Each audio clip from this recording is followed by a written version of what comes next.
Good morning, everybody. I'm Don Stewart, and welcome to another edition of Breaking News. Today is Friday, the 31st day of January, 2025, the last day of the month. And at the end of the week, we have more interesting developments in the Israel-Hamas ceasefire hostage release deal. And it is really fascinating all that's going on here. As always, we're going to be left with a couple of cliffhangers waiting to see what takes place.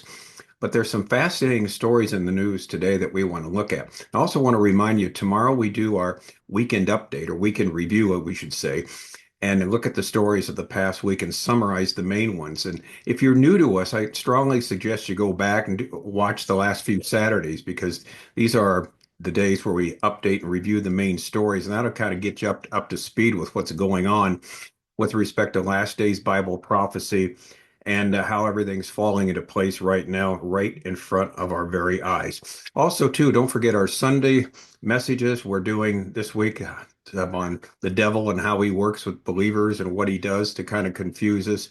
So we encourage you to watch that. And every Sunday we have a Sunday message. And then Saturday, of course, is the weekend review. And Monday through Friday, breaking news. And if something comes across the wire, too, we also have an edition of breaking news that we will bring to you. So anyway, a lot of interesting things happening. All right, here's what's going on right now. Three male hostages are set to be released tomorrow in the fourth handover of Israel's deal with Hamas. That's the top story, and they are named. They're three male hostages. Now, what's interesting are the next two stories. Prime Minister Netanyahu, spokesman to the Jerusalem Post, said, "The deal isn't a failure, but it isn't perfect. It came at a cost." And we're going to get some insight into what they're thinking there, the Israelis and Netanyahu and the leadership there. And there's another story also to the Jerusalem Post. Smotrich, he's the what is he? He's one of the ministers there on the cabinet and he says Israel will resume the war if Hamas stays in power. And this seems to be the mantra that Israel is giving right now, that Netanyahu's saying.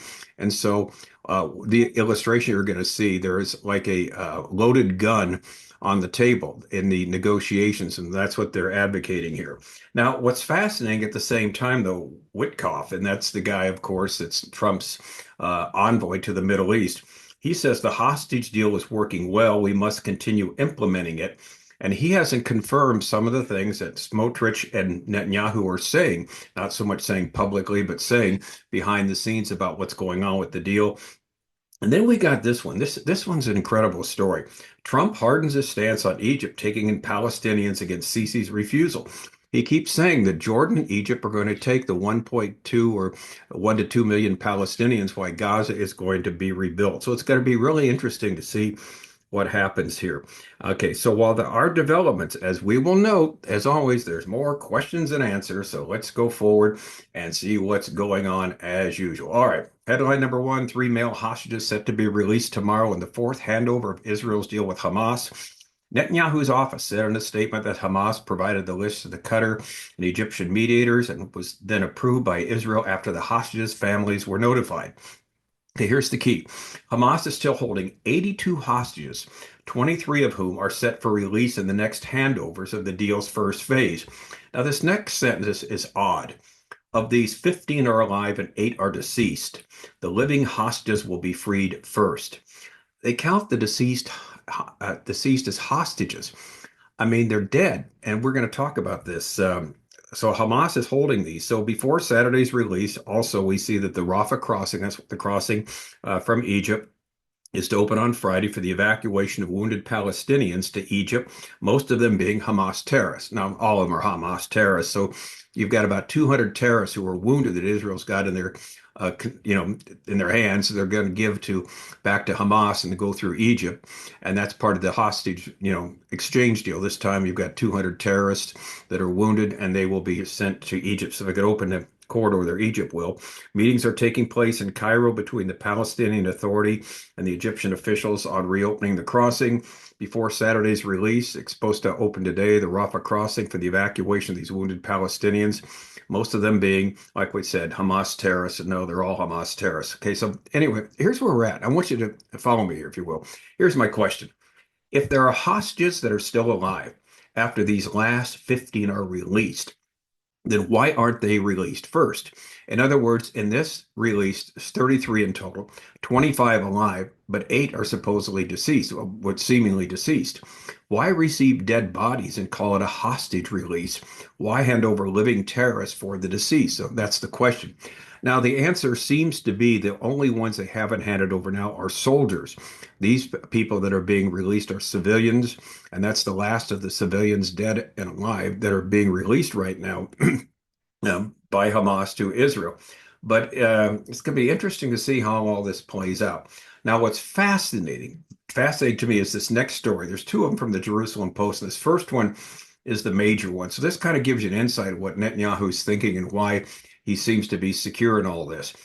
Bibi, spokesman to the Post, the deal isn't a failure, but isn't perfect. It came at a cost. Israel is watching Iran's excess of influence closely. Our eyes are on this constantly, and if necessary, we will know how to respond.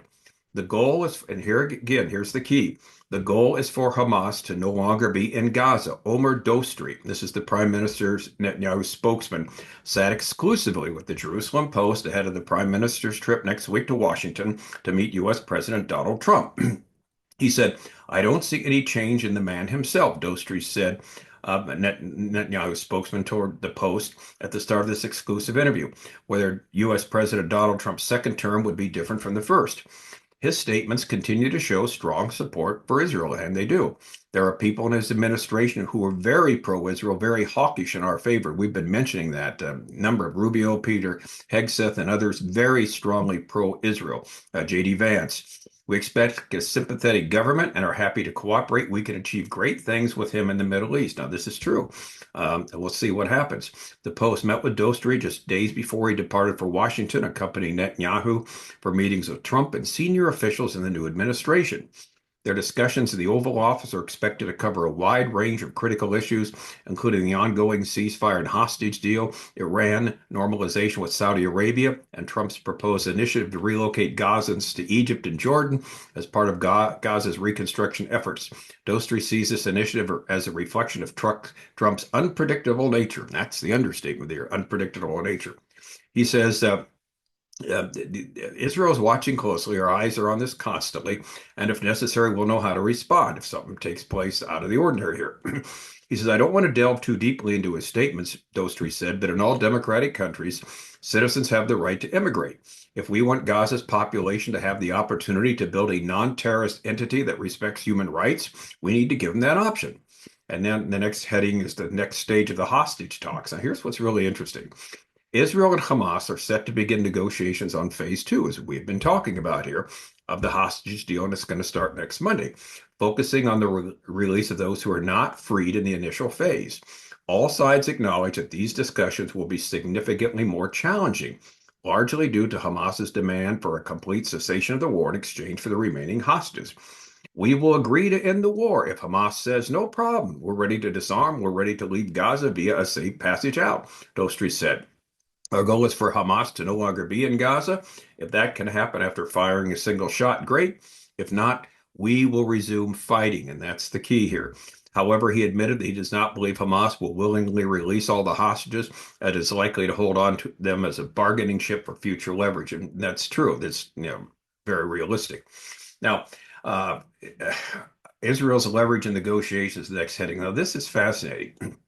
Following Israel's decision to allow Palestinians from southern Gaza to return north, critics argue that Israel has lost a significant source of leverage. And we've talked about this, but Dostri, he strongly disagrees. He says there's other forms of leverage, our greatest being the option to resume the fighting, he asserted. Now, here is the key sentence, and here's what we want to take away from this. We have a signed commitment from former President Joe Biden, and in a phone call, President Trump also assured Netanyahu of his support. So there's a loaded pistol on the table, and Hamas knows it. At the same time, he noted Hamas is currently interested in continuing the deal. This allows them to project some level of control over Gaza, though I stress it's temporary, while also easing the pressure on the Israeli Defense Force. So in other words, the loaded gun is both Biden and Netanyahu, Biden in writing and Trump to Netanyahu on the phone, said, look, If Hamas doesn't leave Gaza, if they don't disarm, then you're free to keep on fighting. So that's the whole thing after phase one. That's what keeps them going here. Now, he's recalled a key moment in the negotiations when Hamas delayed the release of Arbel Yehud and Netanyahu took decisive action. Some members of the negotiating team urged him to compromise, citing guarantees from Qatar, but Netanyahu insisted on pressing Hamas, and it worked. So, Israeli leadership believes that they have the go ahead to continue fighting. This is me now talking. After this portion of the hostage release is over. The key will be what Donald Trump says on Tuesday after meeting Netanyahu.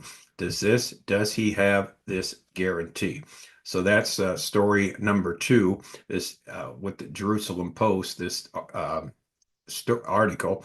Now we have another headline. The finance minister Smotrich says to the Post, Israel will resume the war if Hamas stays in power. Again, echoing what the previous article said.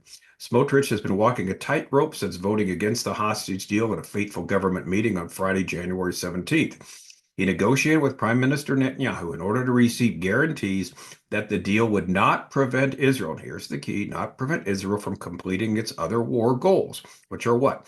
Destroying Hamas's military and governing capabilities, ensuring that Gaza would no longer pose a security threat to Israel. Those are the three goals. Destroy the military, their governing capabilities, and make sure Gaza will never be in the future a threat to Israel.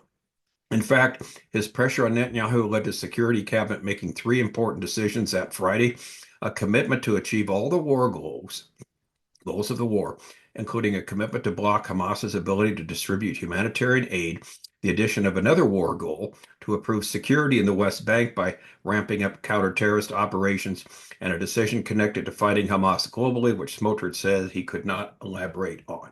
All right, so they're of one accord. That is Smotrich and Netanyahu in the Likud side, this faction of it anyway, that's saying, look, we've got the loaded gun on the table. If Hamas doesn't knuckle under, they don't leave, they don't, stop, cease and desist, we'll just continue fighting. And that'll be so there will be no phase two in the hostage release or whatever. Now, of course, that would mean that who is ever there and still alive, if someone is still alive, they'll still be left hanging. And that is the real interesting question. My question, of course, is like we just said, you've got 8 hostages that you're calling them hostages that are dead. Why call that a hostage release? Of the 33, 8 of them are dead, about a quarter of them. Why not get 8 people who are still alive in this 33 for these literally 1,000 terrorists? And that's an interesting question. Most likely the answer is because Hamas says they're soldiers and they come last. Well, we'll see. But anyway, it's all complicated, but let's move on. But here's the next question here. Witkoff, he said the hostage deal is working well. We must continue implementing it. U.S. President Donald Trump's special envoy to the Middle East, Steve Witkoff, said on Thursday he believes that Israeli Prime Minister Netanyahu is committed to the process of implementing the hostage deal. Well, he is, as he understands it. Witkoff also noted he emphasized that Netanyahu the need to move forward even after the first stage of the deal is implemented. That's true. But what he doesn't say, and here's what's really interesting, when he was asked about the loaded gun that he got the guarantee from both Biden before in writing and Trump, that if Hamas does not leave Gaza, if Hamas still wants to try and rule, if Hamas is still located there, that Israel can continue the war. And he wouldn't comment on that. He wouldn't comment on that written promise of Biden and supposed promise of Trump, which is really interesting to me. Now, there may be some diplomatic reasons why he didn't, but he was asked about that. Now, does Israel have the right to return to fighting if Hamas doesn't, follow through and leave Gaza? And he didn't say that. He didn't say yes. And so this is interesting. So Tuesday is going to be a really big day when Netanyahu and Trump meet in Washington, D.C. It's going to be fascinating to see what they say after the meeting and how they are working together. Now, what's also fascinating, headline number 5, Trump hardens his stance on Egypt taking in Palestinians against Sisi's refusal. It's a Reuters story. U.S. President Donald Trump answered a variety of questions on Thursday afternoon while signing a series of executive orders in the Oval Office. They will do it when asked about Egypt and Jordan taking in Palestinian citizens from Gaza. Just 24 hours earlier, Egyptian President Abdel Fattah al-Sisi said his country would not participate in the displacement of Palestinians, an act of injustice that would threaten Egyptian security. Speaking at a press conference with visiting Kenyan President William Ruto. Sisi said Egypt would work with the new U.S. president to reach peace between Israel and the Palestinians based on a two-state solution. Yeah, that'll never happen. Regarding what is being said about the displacement of Palestinians, it can never be tolerated or allowed because of its impact on Egyptian national security, Sisi said. Trump on Sunday told reporters that Jordan and Egypt should take more Palestinians from Gaza, a claim instantly met with backlash from Hamas's political bureau. Now, this is another head scratcher. Will either of these countries do it? Only time will tell. Trump is insisting that they will. It can be fascinating because you've got to put them somewhere. What was found, and we've mentioned this, the people that were in the South moved to their homes in the North. They were just going there. They're in the process of going. What they're finding is nothing standing. About 70% of Gaza has been destroyed. And if you've seen pictures of it, just everything looks like it's been leveled. So they got nothing to go back to. So what do you do with these 2 million people that are there with, 70% of their territory destroyed? And it's comparable to what we see here in these fires here in Southern California. Give me the best illustration. You've got all these homes that were burned in the Palisades area, and we're told, they don't have the ability to. They've got to take 9 to 12 months, just like in Gaza, 9 to 12 months just to clear everything out before they could start building again. And it'd take up to 10 years to rebuild everything in Palisades and up to 10 years to build everything back in Gaza. So it's a couple interesting illustrations that first of all, you've got to get rid of all the debris there, and that'll take anywhere from 9 months to a year, we're told in both cases. And then, you have to rebuild. And so who's going to be living there? Who's going to be in authority? Who's going to be in control? This is the big question because basically Gaza has been destroyed. There's nothing there. And what do you do with the 2 million people? And Trump says, let's put them in Jordan, let's put them in Egypt and put them in, there while we do the task of rebuilding and we'll get it done. So we'll see. It's really fascinating. So again, as we end the week here, we're on a couple more cliffhangers, not knowing what's going to happen until Tuesday with Trump and Netanyahu. We assume the hostage deal will go fine tomorrow. The exchange, we'll talk about that on our weekly review. And then we'll look next week to see what's going on. This is really fascinating because what we need confirmed publicly from Trump is what Netanyahu has been saying in this article, what Smotrich is saying that Netanyahu guaranteed him that if Hamas doesn't leave, if they want to keep their military, if they want to keep in control of Gaza, then Israel can keep on fighting. And they must keep on fighting. And so we'll see. It's going to be interesting to find out. So till next time, we'll find out what's going on. Never a dull moment here, is there? Anyway, I'm Don Stewart. Thank all of you for your prayers, for your support for us in our ministry. We're really, really appreciated. And like I said, we will continue to bring you the latest stories and explain how they fit biblically. As always, if you're new to us, we have free resources on our website, Educating Our World, on 11 different topics, 65 books, 12 books on Bible prophecy. Everything's free, 800 plus videos, free download on either the website, Educating Our World, on our YouTube page. You can download the videos, or on our app, EOW with Don Stewart. You can get from either app store. All right, until next time, unless something really comes up today, I'm Don Stewart, and may the Lord, as always, richly, richly bless you.